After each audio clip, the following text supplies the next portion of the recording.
Git is a must-have tool for every software developer.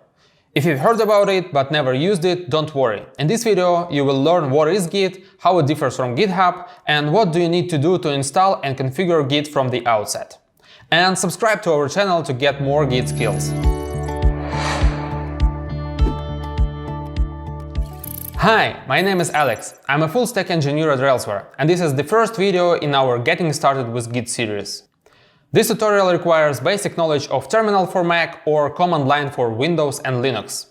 If you don't have any, we highly recommend you to fill in the gap before proceeding. Git is a distributed version control system. It is a tool that allows you to easily track development history, like file changes, file additions, or deletions. For example, if a file was updated, you can easily determine what changes were made, who committed them, and when. Git stores every file change in a diff format, and you can always look up for any change that was ever made in your project. Git and GitHub are two different things. Git is a piece of software that you need to install and run on your system, and GitHub is a web service that allows you to create and host remote Git repositories, so that you can store your code and share it with other developers. Similar services include GitLab, Bitbucket, and others. Repository is a basic building block of any version control system. It is a sort of a database of all updates and changes.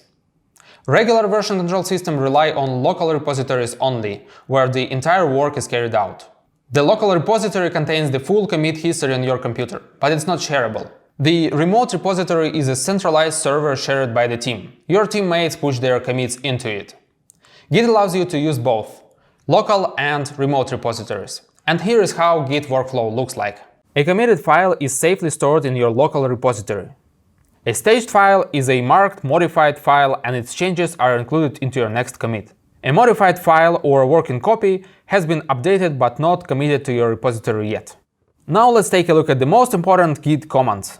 Git clone clones a repository into a newly created directory on your local computer. Git fetch downloads new data from a remote repository without updating your working copy. Git pull downloads new data from a remote repository and updates your current master branch. Git push. This command uploads new local commits to a remote repository. Okay, now let's do some practice. Depending on the operating system you use, there are several ways to get Git installed.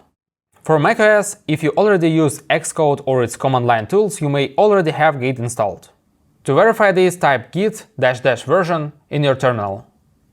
If you don't have Git installed, we recommend you to use your preferred package manager. If you use Mac ports, you can install Git using this command. Homebrew is another option of Git installation. Type brew install Git in the terminal. Linux users can install Git using their package manager according to their Linux distribution.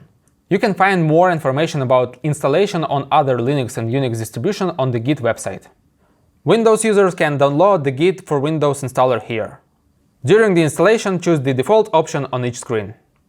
Once installed, you can run Git by starting the Git bash application. After Git is successfully installed in your system, the first time setup is needed.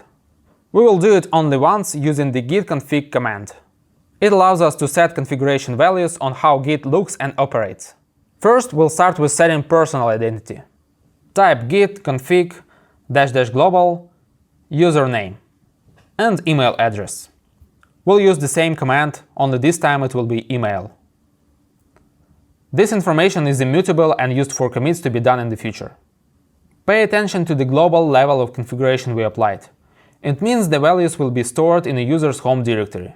If no configuration option is applied, Git uses a local level by default to store the value in the repository's .git directory.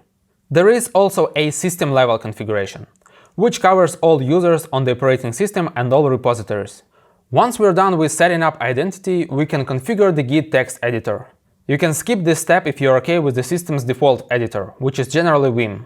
To set a different option like Emacs or Sublime Text for Mac, use the following: git config -- global, core editor, and then editor of your choice.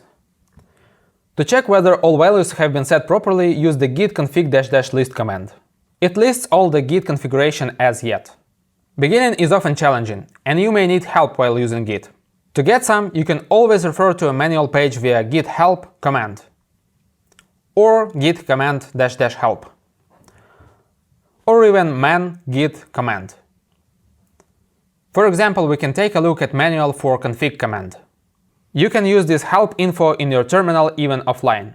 However, if an in-person help is preferable, you can always get some in dedicated channels on the Freenode IRC server.